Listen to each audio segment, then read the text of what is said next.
रूस ने धमकी दिया ना यूक्रेन को, मार देंगे परमाणु बम। ये तो एक अलगे बैल है, जाके लड़ रहा है किससे? रूस को बकरी घुसी आती है ट्रकवा को ढकेलने लगती है। अभी पुतिन को जानते नहीं है ये लोग, कचार देगा कहियो भी शांत हो जाओगे। पाकिस्तान को तो रोकने वाले 50 गो हैं सब। यूक्रेन को हथियार बेचा था ये चोट्टाई। रूस पुतिन तो खोज रहा है इनको। अब ब्रह्मोस बन रही है 700 किलोमीटर मारा। अब हम ब्रह्मोस उसी को बेच रहे हैं जो चाइना का कट्टर दुश्मन है। अब जैसे ये रूस देखिए, अभी मार दिया ही तो यूक्रेन पे मिसाइल बड़का।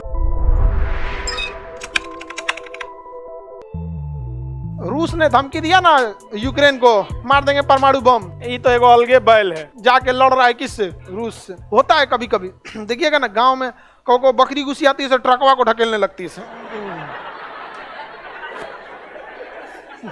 ढकेल भाई तुम यार, अब कौन माना कर, तुम ढकेलो कचार देगा कहियो भी शांत हो जाओगे आप। अभी पुतिन को जानते नहीं है ये लोग। यूरेनियम है, देख के मर जाइएगा। हाँ जी सही बोल रहे हैं, आपके सामने अगर यूरेनियम रख देंगे मर जाएंगे आप। यूरेनियम, कोरोना देखिए, कोरोना क्या था, दिखता था। उसी तरह यूरेनियम एक तरह का प्रदूषण है, ना कि कोई बम। मतलब आग उग लगने से बहुत कम लोग मरते हैं परमाणु बम में।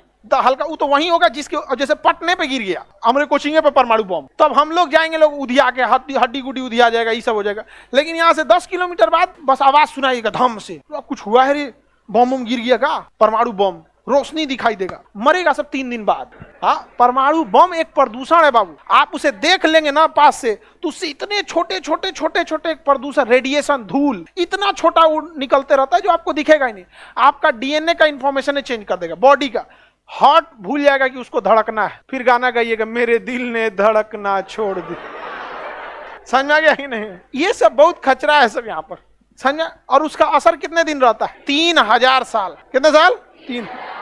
3000 साल। इसलिए भारत ने अपना परमाणु बम फोड़ा था ना जमीन के अंदर, और उस एरिया में आज भी रेस्ट्रिक्शन है। पता चला कौन ससुरा वही में गया, पोखरन में जहाँ परमाणु बम फोड़ा गया था, आलू बो दिया, आलू में आ गया रेडिएशन। जिन जिन आलू खाएंगे मर जाएंगे, उनकी बॉडी जो उठाने जाएगा वो भी जाएगा, डॉक्टर जो पोस्टमार्टम करेगा वो भी जाएगा। इसलिए जब भी कभी रेडिएशन होता है तो वहां निशान लगा देता है रेडिएशन का, उसका अलग कपड़ा आता है, उसका पीपीई किट कोरोना वाला नहीं, ओकरो से खतरनाक होता है। समझ में गया कि नहीं आएगा? यूएनओ में सबसे पावरफुल कौन है? अस्थायी। अच्छा, भारत को वीटो मिलना चाहिए कि नहीं मिलना चाहिए? आप बताओ मित्रों, मिलना चाहिए कि नहीं मिलना? लेकिन इस वीटो को जब दिया जाएगा तो इतना गारंटी होना चाहिए कि इन 5 में से कोई भी वीटो ना कर दे। अमेरिका कह रहा है कि हम वीटो देने के लिए तैयार है। फ्रांस कहता है कि तो हम अभी ये दे देते हैं एडवांस में वीटो। रूस कहता है यार हमसे काहे लिए पूछता है, हमरे ले ले तुम। हमें मेन दिक्कत किससे है?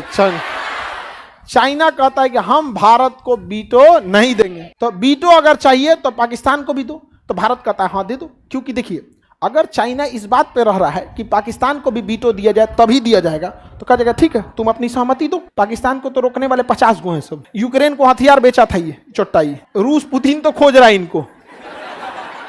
अच्छा देखिए, हथियार भी बेचा था तो चल नहीं पाया, चाइनीज था यहाँ पे।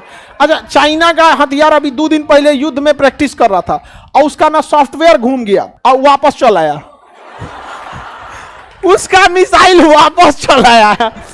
देखो, मिसाइल को तो आइडिया नहीं है, उसको कोई ना कोई रास्ता दिखा रहा होता है। जो रास्ता दिखाने वाला मैप है अगर वही गड़बड़ाया तो कहीं चल जाएगा। उसको रास्ता यू टर्न बता दिया कोनो, सोचा घूम आया यहाँ पे। चाइना पगलाया कि सब मिसाइल चेक कर रहे, भाई तो गड़बड़ हो गई लो यहाँ पे। अपने बनल का क्या हो गया? गड़बड़ हो। तो हमें मेन दिक्कत किससे है?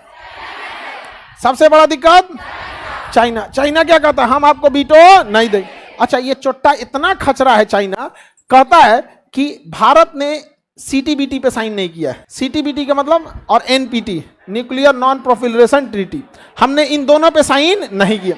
देखिए, एनपीटी क्या कहता है कि जो भी इस पे साइन करेगा ना, वो ये कहता है कि हम यूरेनियम का यूज शांतिपूर्ण काम के लिए करेंगे, हम परमाणु हथियार नहीं रखेंगे, केवल 5 ही देश हैं जो परमाणु हथियार रख सकते हैं। जैसे साइन कीजिएगा ना तो उस पर लिखा होता है, तो भारत ने साइन ही नहीं किया। कहा कि हम अपना परमाणु हथियार की टेक्नोलॉजी किसी को नहीं देंगे और हम यूज भी शांतिपूर्ण ही करेंगे। लेकिन हम ही कैसे कहेंगे कि आप रख सकते हैं हम नहीं रख सकते? तो भारत एनपीटी पे साइन नहीं कहता है कि हम इसी शर्त पे साइन करेंगे जब इसमें यह लिख दीजिए कि दुनिया का कोई देश परमाणु बम नहीं रखेगा, हम हटा देंगे अपने आप। तो थेथराई का तो हद होता है ना, नेतान सबसे ज्यादा कोई करता है, और वो में जो सबसे छाटल रहता है तो ऊपर पहुंचता है, और वहां यूएनओ में सब छाटल पहुंचा है अपने अपने देश का यहाँ पर, तो उन सब को कहीं नहीं ना। तो चाइना कहता नहीं, एनपीटी पे जब तक साइन नहीं कीजिएगा तब तक हम आपको वीटो नहीं देंगे। और सीटीबीटी कहता है कि आप परमाणु परीक्षण नहीं कर सकते हैं, तो भारत ने इस पे साइन नहीं किया। लेकिन फ्रांस भी एनपीटी पे साइन नहीं किया था, उसे वीटो मिल गया था। तो भारत कहता हम लोग को मिलना चाहिए, लेकिन सारा लॉजिक एक और, मार देगा वीटो तो रुक जाएगा, मार देगा वीटो तो क्या हो जाएगा, रुक जाएगा। अभी चाइना फंस गया एक चीज में, MTCR, missile technology control reason.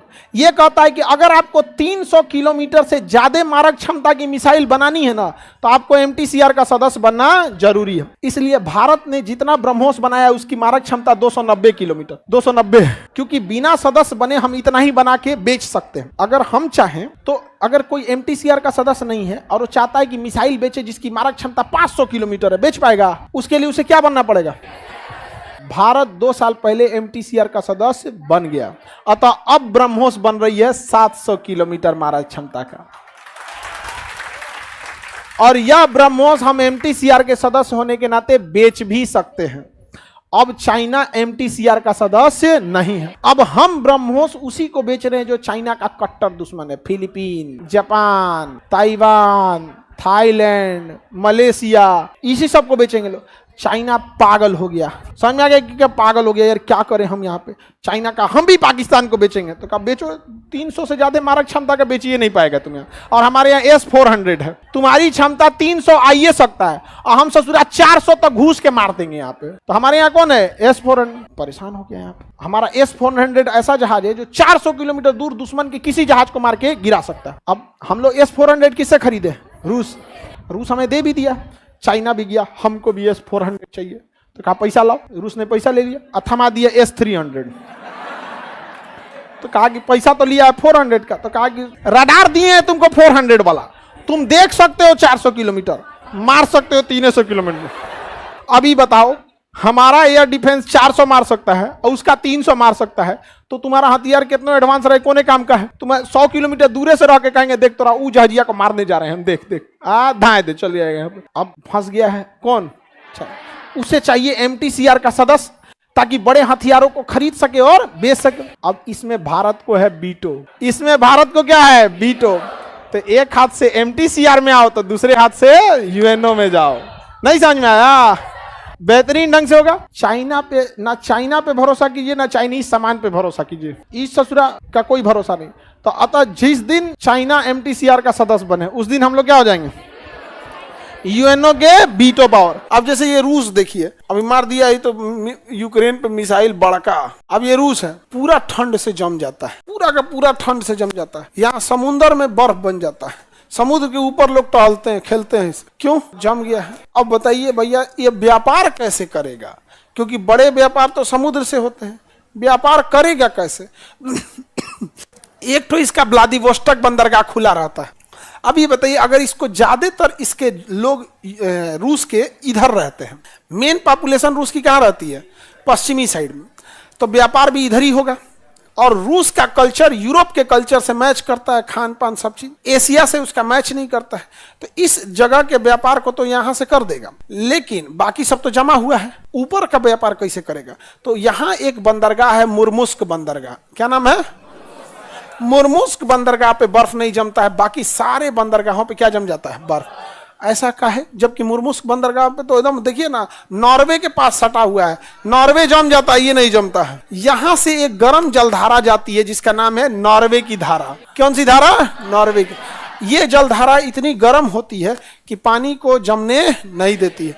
तो रूस का एकमात्र बंदरगाह जो ठंड के दिन में भी चालू रहता है, मुर्मुस्क बंदरगाह।